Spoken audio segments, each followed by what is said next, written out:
Hello, guys. Welcome back to another one. This is the Football Connect. So, the first week games were played of the Premier League, and we just witnessed what could be one of the most important games today in terms of how the games went on in terms of relegation battle.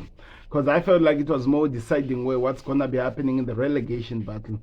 When we talk about Nottingham Forest beating Fulham by 3 goals to 1, that has to mean something because it means that it puts them at a safer stage if they're gonna have to fight with other teams to actually survive. So beating West Nottingham Forest gives them that upper hand. Now it means they're 3 points ahead of Luton. And Luton, they're facing Arsenal this weekend.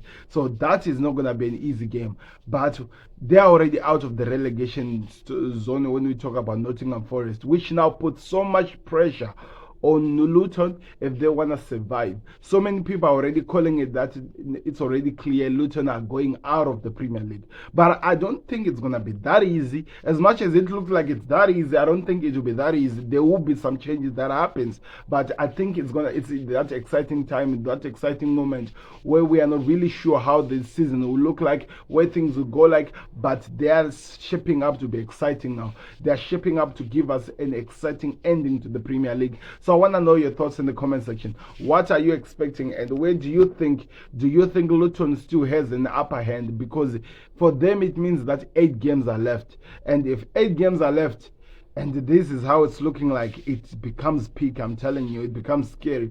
But we are here for it. I want to hear your thoughts in the comment section and what's going to be happening. As well as Everton were drawn with Newcastle, where I actually thought Newcastle started well. They scored an early goal. They were putting pressure, but Everton just grew in the game. They started to put pressure. They started to find ways, and somehow they found an equalizer, which turned the whole entire game upside down.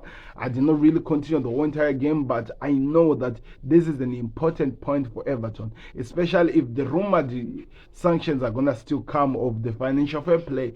They need to get as much points as they can, and getting 1 point over Newcastle, that has to mean something because of where Newcastle is in the Premier League in this season and where Everton is in the Premier League. So they can hold on to that.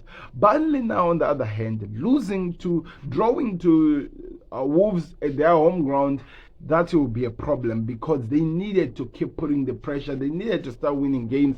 And today, their performance and what ended up happening in this game doesn't really give them that belief, that no ahead, that belief that they will go far. So that becomes a problem going forward. Bournemouth, on the other hand, they beat Crystal Palace by 1 goal to 0. That was an exciting game. Of course, I told you in my prediction Bournemouth were gonna win, but it turned out to be that way. So it's exciting. Now the big one, the North London derby. So West Ham beat Tottenham the first time and they drew the second time. So that tells you that there is a further way to go, but West Ham are at a right place. They are doing what is very important. They are putting pressure and they are getting points when you don't even expect them to do so.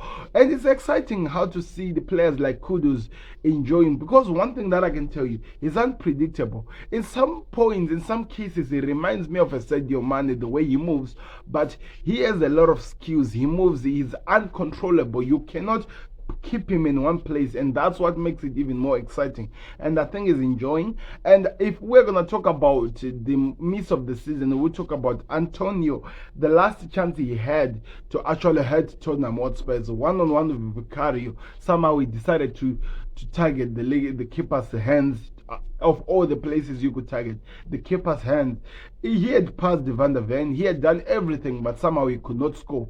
But all in all, it was a good game. They gave it all in all. Tottenham were attacking, but the problem with Tottenham's attacking, they kept on passing on each other, and they did not know how to break down this West Ham team. But West Ham, when they were getting the counter-attack, they were using them on point, and they were hurting this team. Now, that's what turned this whole entire game the way it is.